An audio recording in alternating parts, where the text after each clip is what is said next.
Et bonjour à tous, ravi de vous retrouver pour l'émission du mardi 17 mai 2022. On se retrouve avec un Bitcoin en positif, 30 600 $, plus 3%. Ethereum qui suit juste derrière, non loin des 2100 $. On a une reprise globale entre plus 2, plus 3, plus 5% sur l'intégralité ou quasi-intégralité de ce top 25. On a Atom Cosmos qui traîne un peu la patte, 11,66 $. Sinon, ça se passe plutôt pas mal pour cette stabilisation après la capitulation qu'on a eue récemment autour de 25 000. Alors, est-ce que c'était le point bas final? C'est la question qui va demeurer pendant quelques semaines, je pense encore, jusqu'à ce que potentiellement soit on continue de se construire au-dessus de 28-30 000 ou bien qu'on ait de nouveau une attaque qui nous conduirait quelque part autour de entre 20 et 25 000 $. On l'a vu régulièrement, 22-23 ça fait sens, et il y a même Dave The Wave encore ce matin qui publiait qu'il avait une attente autour de 24 000 au mieux. Donc vous voyez que même quand on a des analystes qui sont plutôt bears en général, qui passent du côté stable de la force, j'ai envie de dire, voilà, c'est peut-être aussi le signal que petit à petit le marché est en train de se poser. À ne pas sous-estimer également, nous sommes dans l'extrême peur, 8, donc historiquement c'est des zones sur lesquelles normalement à un horizon de temps de quelques trimestres ou semestres, ça se passe plutôt pas mal. L'ordre de marché ce matin qui est plutôt en recherche d'achat, ce matin 11h que j'enregistre l'émission. Du côté de Twitter, coins.fr, Elwood Technology qui vient de lever 70 millions de $ en série A. La valorisation de la plateforme de crypto-trading du milliardaire Alan Howard atteint désormais 500 millions de $. On avait Kyungju qui nous mettait en avant que en ce moment c'est les whales et notamment sur Bitfinex au niveau des futurs qui sont en train de faire et défaire le marché. On a eu un pic d'activité récemment qui correspond au pic d'activité précédent lorsqu'on avait eu une réaccumulation avant que ça pousse derrière. Donc peut-être que effectivement autour de 25 000 ça a commencé à intéresser pas mal de gros portefeuilles. Cryptost, Square Enix, l'un des leaders mondiaux de jeux vidéo, prévoit d'émettre des tokens et de continuer à investir dans la transition vers le Web 3.0. Cette nouvelle stratégie commerciale inclut également une plus grande utilisation des NFT et on va y venir dans quelques instants puisque ça sera le partenaire du jour à moitié du côté du Metaverse NFT. Voilà, une présentation plutôt sympa. CryptoQuant avec 900 000 Ethers qui sont sortis de Coinbase hier, donc c'est assez conséquent puisque ça en fait un des plus gros pics qu'on ait vu précédemment. Et clairement, je pense que c'est pas le moment du tout dans le prochain trimestre et semestre d'être bear sur Ethereum. Après, comme d'habitude, vous faites ce que vous voulez. Je ne suis pas conseiller en investissement, mais c'est peut-être un moment qui est plutôt mal choisi, en tout cas pour être vendeur sur la seconde blockchain et crypto-monnaie du marché. The Big Short, El Famoso, Michael Burry. Si vous n'avez pas vu ce film, n'hésitez pas à aller le voir. Ça peut vous donner un peu un ordre d'idée de qui est cette personne qui, après avoir parié trop tôt, notamment contre Ark Invest de Cathie Wood et Tesla, part à l'assaut de Apple. Donc c'est assez fou puisque pendant toute l'explosion en fait des marchés ces 2 dernières années, il était super short et tout, il était au taquet pour dire oui ça va finir par s'effondrer et il avait raison une fois de plus un peu trop à l'avance. Quand ça a continué de monter, il était pas loin je pense de se faire complètement éclater. Donc il a fini par couper environ 2-3 mois avant que réellement tout se casse la gueule, donc il aurait été une fois de plus gagnant. Là ce coup-ci il prend les paris contre Apple. Le souci c'est que si à court terme il peut avoir raison puisque le marché américain n'a pas l'air d'avoir fini ses carabistouilles, sur le time frame long, avec les vieux de la vieille, les gros milliardaires tels que Warren Buffett, eux sont en train d'acheter des milliards, si ce n'est des dizaines de milliards de ce genre de titres, puisque comme vous le savez, Warren Buffett historiquement est un très gros investisseur au niveau de Apple. Donc je sais pas qui gagnera à la fois sur le court terme et à la fois sur le moyen et long terme, mais c'est marrant de voir comme ça des entités, des gros portefeuilles qui s'affrontent un peu sur des terrains qui sont totalement opposés. En tout cas, quand on sépare drastiquement ces mesures de temps, c'est ce qui compte en fait, le timing sur les marchés. Le top 5 des crypto-monnaies qui désormais pèse 77% du marché crypto, du market cap, c'était Plancé qui mettait ça en avant. Donc c'est Bitcoin, Ethereum, le Tether, l'USDC et le BNB. Le BNB qui n'est pas à sous-estimer je suppose, puisque quand même on a eu un beau rachat là autour de 250-300 $. Il pèse à eux 5 1000 milliards sur un marché crypto qui aujourd'hui en pèse dans la globalité 1300, sachant qu'on a eu le top précédemment à 3000. Là aussi ça vous donne une petite indication que quand on a un marché comme ça qui perd les 2/3 de sa capitalisation quasiment, forcément vous vous doutez bien qu'on est plus proche du point bas que du point haut précédent, et c'est pour ça bien évidemment que j'ai attaqué mon DCA à ce moment-là. Les mineurs sont-ils en train de vendre? C'était le sujet que je voulais traiter aujourd'hui avant d'en venir à mon petit contenu sponsor et la présentation du jour, puisque le hash rate se porte actuellement très bien. On enchaîne les nouveaux ATH. Les mineurs ont débranché légèrement certaines machines en particulier, notamment le Antminer S9 qui n'était plus super rentable entre 25 et 30 000. Donc on voit qu'ils ont quand même un ajustement qui est en cours, mais qui d'un point de vue de la difficulté de la blockchain Bitcoin et du hash rate se passe plutôt pas mal. C'est pas un gros débranchage. Le revenu des mineurs qui lui a chuté drastiquement. On avait le point haut qui était à l'automne ici et on a un point bas qui a été divisé par 3 puisqu'on était autour de 74 millions et au point bas récent sous les 25 millions. Donc c'est quand même assez intéressant aussi de constater à ce niveau-là que eux vont défendre aussi forcément un minimum leur beefsteak. Et quand on regarde ici en ce moment au niveau des dernières analyses de CryptoQuant, donc c'est un graphique qui est à jour d'une semaine, 10 jours grand max, on a effectivement les mineurs qui ne sont pas en train de vendre sur les prix de marché actuels puisque ça n'est pas intéressant pour eux. Et au niveau de leur mode de fonctionnement, la plupart du temps, que ça soit pour l'électricité ou pour les bitcoins qu'ils vendent, la plupart du temps OTC, c'est-à-dire hors de nos échangeurs tels qu'on les connaît nous, ça se fait avec des grosses plateformes et tout ça, c'est négocié à l'avance. Donc en gros, longtemps à l'avance, c'est un peu comme s'ils avaient des futurs.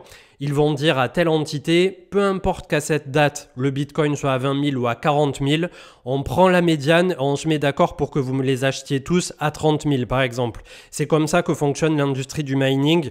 Je simplifie au max du max, bien évidemment que ça ne sera pas pile poil exactement comme ça, mais dans les grandes lignes, c'est à peu près ça. On avait eu certes un petit pic d'activité récemment, mais c'est normal, mais on peut constater ici au niveau de la courbe que globalement, contrairement à l'automne 2021 où ça a bel et bien vendu, là on arrive plutôt de nouveau sur des points bas et c'est tout à fait normal puisque eux ne sont pas intéressés forcément pour vendre sur des points bas en devenir de marché. Le partenaire du jour, il s'agit de Exclusible, donc on est dans le NFT, on est dans le métaverse et en gros il vous propose notamment d'afficher au travers de galeries vos NFT, vos marques. Ils sont déjà en partenariat comme vous le voyez défiler ici avec Frédéric Constant au niveau de l'horlogerie suisse, mais pas que, on va y venir dans quelques instants, vous verrez qu'il y a pas mal de grands noms.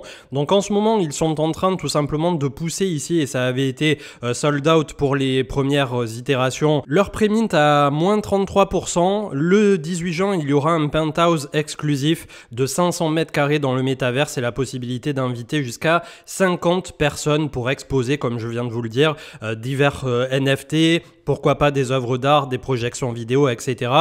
Ça donne la possibilité notamment aux entreprises d'organiser des événements, des réunions clients, de conclure des deals. Donc là, on touche à proprement parler au métaverse. Vous avez quelques démos vidéo, que ça soit sur Twitter, sur YouTube, qui montrent notamment comment ça se passe à l'intérieur et c'est vraiment très bien designé. Il y a des endroits qui sont assez luxueux et ça fait un peu présentation d'architecte. C'est vraiment pas mal foutu. Au niveau de la team, ils sont bien évidemment tous docs. Vous avez ici sur le site le head of en tout cas de l'équipe avec Thibault Launay qui est le CEO, donc qui est un CEO français et qui a notamment déjà participé à Blackpool avec Julien Bouteloup. Je ne sais pas pour ceux qui ne connaissent pas encore Blackpool, mais globalement ça permet d'exploiter comme ça sur le terrain des NFT et du métaverse différentes verticales, notamment je crois qu'ils étaient des grosses whales au niveau de Sorare et tout ça. Donc voilà, c'est quelque chose qui petit à petit vient s'imbriquer dans ce grand monde effectivement du métaverse NFT. Donc le but au travers de Exclusible, comme vous l'avez compris, c'est aussi de faire la passerelle avec le monde du luxe via les NFT et via le métaverse. Ils ont créé notamment un quartier entier constitué de 150 villas de luxe dans The Sandbox, encore un projet qui a été créé par un Français comme vous le savez, Sébastien Borgé, et ça leur permet notamment de proposer diverses expériences comme des concerts, des défilés de mode à leurs propriétaires, parmi lesquels notamment il y a le footballeur Marco Verratti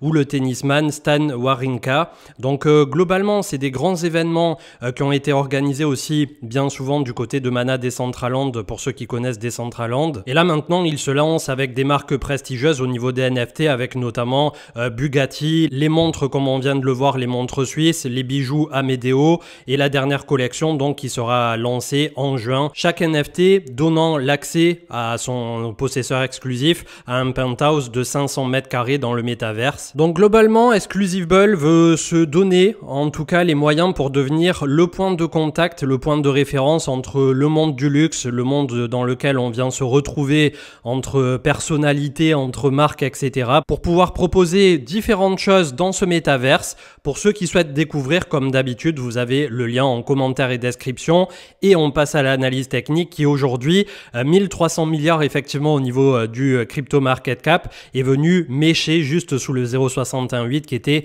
à 1213 milliards. Donc c'est plutôt intéressant de voir qu'au pire, entre guillemets, on pourrait revenir à l'ancien top de 2018 qui se trouve autour de 734 avec la moyenne mobile 200 à 824. Donc ça ferait quand même un drawdown supplémentaire assez conséquent. Et globalement, au niveau des altcoins, c'est à peu près la même musique puisque on est venu à 718 milliards. On est sur un support et on a le petit support du point haut de 2017-2018 qui jouxte parfaitement avec la moyenne mobile 200 autour de 441 milliards. Je pense pas là aussi qu'il y ait besoin de revenir si bas, mais comme je vous l'ai dit ces derniers jours, on fera très attention bien évidemment pour ne pas se laisser surprendre. Du côté donc du Bitcoin en tant que tel, pas plus. On tient pour l'instant la zone des 28-30 000, c'est plutôt une bonne nouvelle. Moyenne mobile 200 en renfort en dessous autour de 22 000 si jamais ça lâche. Et comme on l'a vu ces derniers jours, il y a le bandeau électrique, etc. 2090 pour Ethereum qui tient aussi son support des 1007. Si jamais ça lâche, on a les 1400, 1450 de l'ATH. Donc là aussi, finalement, la zone de travail pour Ethereum n'est pas si extraordinaire que ça maintenant qu'il a bien baissé, d'autant plus, comme je vous dis, que sur le prochain semestre, c'est plutôt positif pour cette crypto-monnaie et cette blockchain en particulier.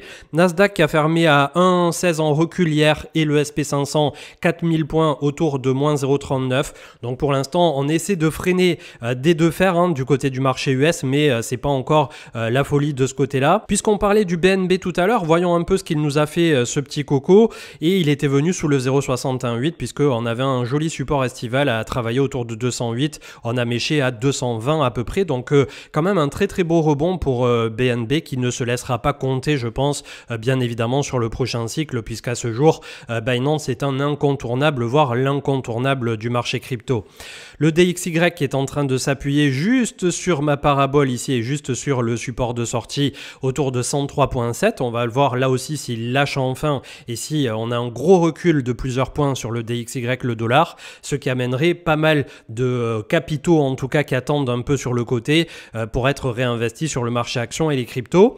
44.76 c'est le statu quo du côté de la Bitcoin dominance et on se quittera donc avec le BLX qui a clôturé hier à 29 832 dans la petite box de travail. Donc le mieux qui puisse nous arriver dorénavant, c'est tout simplement qu'on travaille entre 25 et 30 au cours de l'été. Ça se positionne ici et à l'automne fin d'année 2022, on aura peut-être une reprise sans pour autant se dire que ça y est, c'est reparti comme en 2021 bien évidemment. Je pense que ça prendra peut-être tout 2023 à se poser un peu comme en 2019 pour par la suite en 2024 voir un nouvel ATH avec le halving etc. du Bitcoin.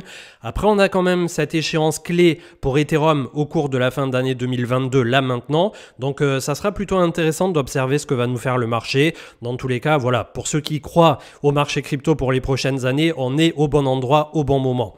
Je vous souhaite une excellente journée et on se retrouve avec plaisir demain. Ciao, ciao.